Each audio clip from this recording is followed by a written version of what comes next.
Eno ye Uganda Radio Podcast era nga tukyatwalira ddala akatabo kano Zinunula Omunaku. Nze ndaba buli mutwe buli ssuula gye twongerako yeeyongera ku nyuma oba binaggweerawa nange simanyi. Tulina kutuula ne tusigala nga tuwuliriza. Kaakati omulundi guno tuyingidde essuula yaffe ey'e13 era nga tukyalaba Zinunula n'ensonga ze n'embeera ze n'ebintu byatuukako oba ebimutuukako ng'akula mu kitundu kino eno ekya Buganda oyo ow'edda. Kaakati gwe tereera tusumulule ate tulabe biki Zinunula byatutegekedde mu kitundu kino eno eky'e13.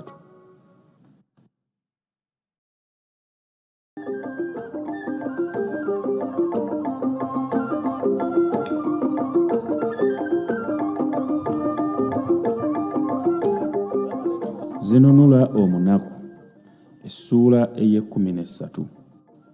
Natta Embogo Eyali Eremye Abangi. Nga bannunudde okuva mu kibira, namalira ddala ennaku nga sitegeera bulungi bya ku nsi.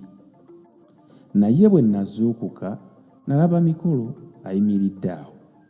Omanyi bankuumanga mu mpalo ne mmeeya.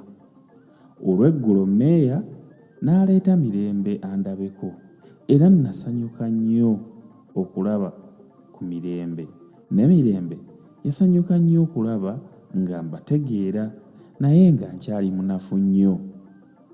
Mirembe olwannambula nze ne nzisuuka mangu. Bwe nassuuka era nga mmaze okuwulira omwami bwe yakinaggukanga ng'awulidde bwembuze, ne mpajjirira okuyiga okulwanyisa amafumu era ne neeyongera okumwekweka. Waaliwo ekyekango ekyatutuukako nga kyenje nzisuuke, naye ate kyanfunyisa emikwano mu bavubuka abamu n'abawala ab'omu kisaakaate. Omanyi omwami yalina ebiraalo by'ente bingi nga mwe bamuggira ente ez'okutta. Lumu baaleeta ente ennume nga yakutta. Ente eyo teyali nte. Leero ŋŋamba nga mbogobogogo. Baba bagiserengesa mu bbaagiro ne yeesimattula ku babaazi n'ebalaga enkoggo. N'etandika okutomera buli muntu gwe yagwikirizanga. Oluvannyuma ng'emaze okutta abantu 3 nga n'ab'ebiwundu ewezezza, omwami n'alagira bagiyiggise amafumu n'ebitimba. Obuzibu obwaliwo nga tezigika anti nga terina nfo yankalakkalira weebeera, wabula okusaamaala obusaamaazi mu byalo byonna ebyali okumpi. Kale nno mba ndaaladaalako olw'eggulo okumpi n'embuga y'omwami ne nnengera abawala b'omu kisaakaate nga bagenda okuyunja, batambula nnyini beerinnyako. Okugenda okutebuka nga ndaba ente empitako emasuka butego. Munnange ate myalwawo okugenda okwezimuukiriza ng'egudde mu bawala b'embuga ebagoya. Nze ne njagala nziruke,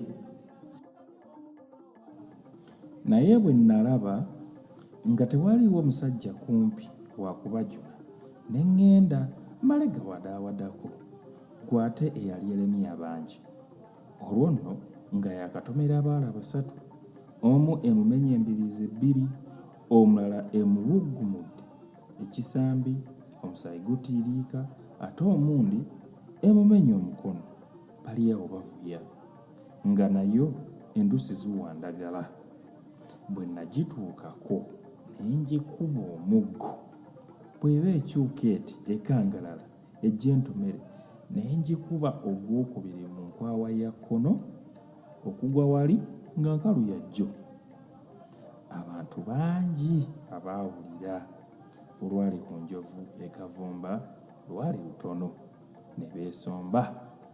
Nali nesseebulula nziruke, abawala n'abantu abaasookawo ne bantaayiza, era mu kaseera katono nga sikyalinawo empisa kigere, abantu ne banzengerera. Era waaliwo omusajja omu n'asibako banne bonna n'abategeeza ng'ente eyo bw'ebadde ebamaze obwoya ku ntumbwe, era nga bwe yanyaamizza gundi ne gundi, ate omu nga bwe yamwekwesezza ebuziizi, omundi n'emuwalampya ejjirikiti, ate omulala n'emwekukumya mu luwonko.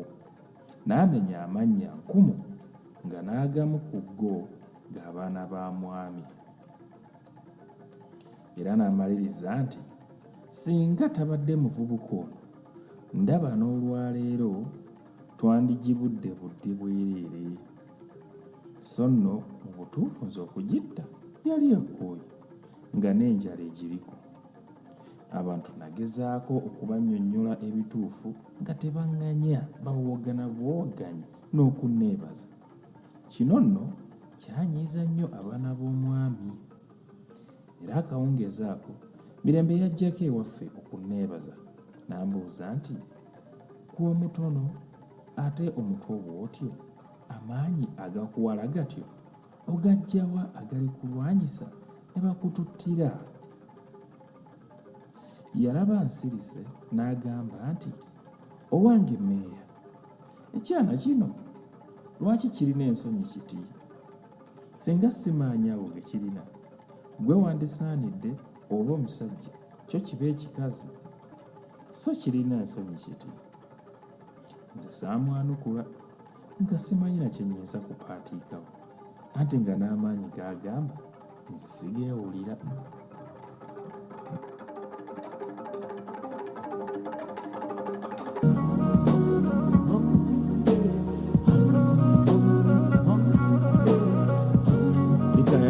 Episode yaffe eno ey'13 ey'akatabo kaffe Zinunula Omunaku.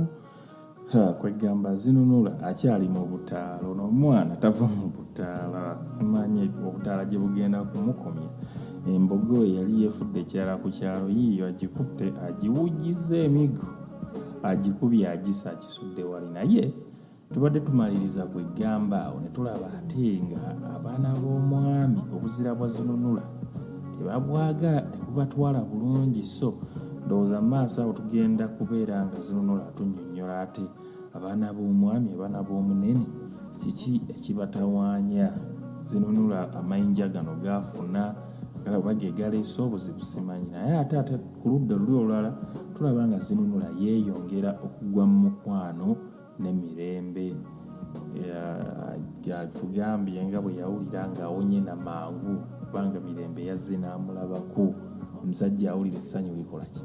Limutta obulamu bukomyewo ku speed, kubanga Mirembe yakomyewo, yazze n'amulabako. Ng'era abaagalana bwe babeera mu mukwano, nti omuntu asobola okugamba n'emmere yannemye okulya, n'embeera nasuze bubi, naye bwe yazze n'andabako n'empulira ng'omutima guzze enkulu. So Zinunula waffe kwegamba omukwano gutandise okumwetolooza n'okumuwuliza obulungi. Naye leka tulabe mu maaso ate ebiddirira Zinunula n'obuzira bwe nga tukyatulaga nti musajja w'amaanyi nnyo, afuna emikisa na ekyalo kyonna n'akyanaamiriza ekimwogerako olw'obuzira bwe.